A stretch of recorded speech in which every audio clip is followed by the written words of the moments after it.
Sur les aspects, plus exactement de la couronne, ce que nous savons est qu'elle est arrivée à Gimei en 1954, donc juste après la Seconde Guerre mondiale. La couronne a été achetée à Tokyo auprès de Mayuyama Ritsengo, qui est un collectionneur et antiquaire, hein, c'est Mayuyama & Co. Donc dans une époque où, on le sait, le Japon était assez important pour les ventes d'antiquités chinoises, mais aussi coréennes,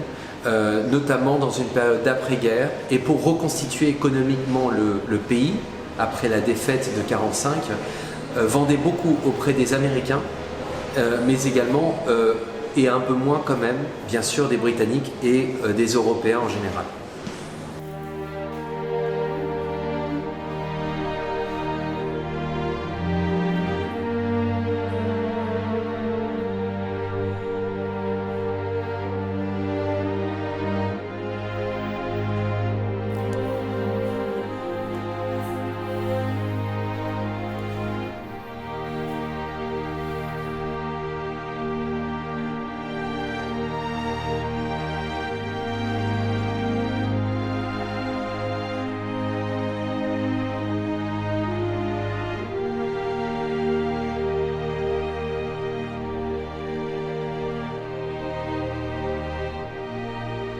C'est une couronne en martelage, en bronze doré, pas en or pur,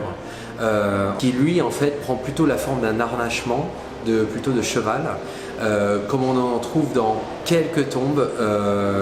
tant du Silla que du Gaya, et qui est plutôt du VIe siècle. Et bien intuitivement, peut-être pas intuitivement, mais disons que par parallélisme, par comparaison avec les autres types d'objets similaires, je pense qu'on est vraiment dans le sud de la péninsule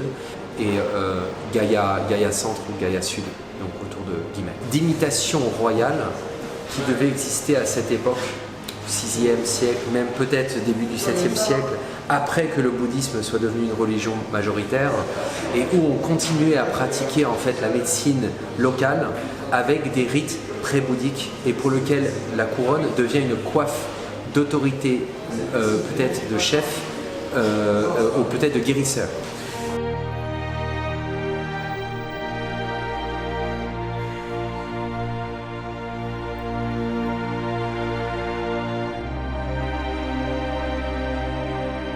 Avec notamment deux dragons effrontés en fait qui se regardent au niveau du pommeau, et également en fait sur les lignes qui descendent, ces dragons s'aperçoivent sur la deuxième partie en fait du manche. Donc on est sur quelque chose d'extrêmement fin, de ciselé. On est à la fois sur du travail de martelage, de ciselure, et puis bien sûr d'incrustation qui permettent d'arriver en fait quand même à une pièce de très très haute facture, notamment dans le Gaya très tardif, 5e siècle ou début 6e, avant leur annexion, on est sur des pièces destinées aux élites.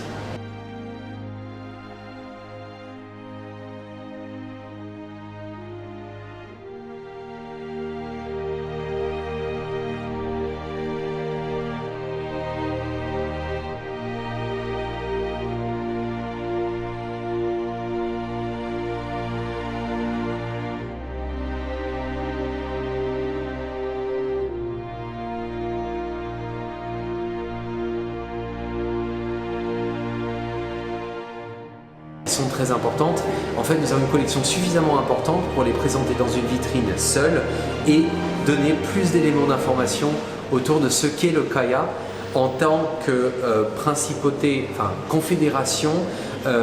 liant justement le commerce maritime et fluvial dans toute la péninsule au contact du Pekché de Silla, mais aussi bien sûr du Japon et des réseaux du Pacifique.